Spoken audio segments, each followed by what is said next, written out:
This recent spike in numbers, county officials around the state are thinking of issuing another stay-at-home order. But PJ Green spoke with local officials today about this. And PJ, are they considering another stay-at-home order? Well, not right now, Melanie, but the lack of face coverings and social distancing by the public has local officials thinking of planning for just that. We're not seeing a whole lot of individuals wearing a mask out in public, and that really is a cause for concern.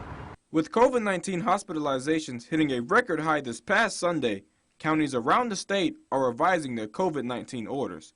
But Wichita County may not do the same just yet. I think another lockdown is going to be a differently thought out animal to do that. I think there's other things we can do to get people to take more personal responsibility, maybe more people wearing masks, more people being more conscious of washing their hands. You know, that's a decision that's made by the mayor and city council and city leadership. They'll certainly ask for my input on that, but it's not my decision to make. And Kreitler also says the rise in positive cases isn't from an increase in testing, but from the lack of social distancing.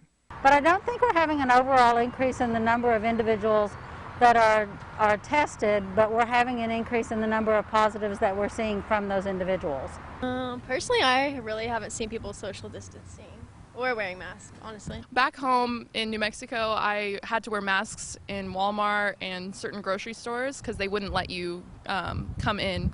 But here I haven't worn a mask yet, other than working. Even though another stay-at-home order may not be in store for Wichita County, local officials urge citizens to take care of themselves. I do think when you're going out and you're going to be in a situation where you can't maintain social distancing, as in a grocery store, a large retail store, that you need to be wearing a mask to protect yourself and your family. It's just we need to become more conscious that we can see an upward trend as we become more mobile.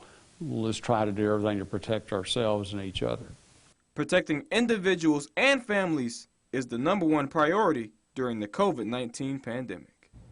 Now, Kreitler also says that a local lab is conducting coronavirus tests so they can get their results faster, and that test numbers will rise this week because of a recent drive-through testing event with the Texas Department of Emergency Management. Okay, PJ, thank you.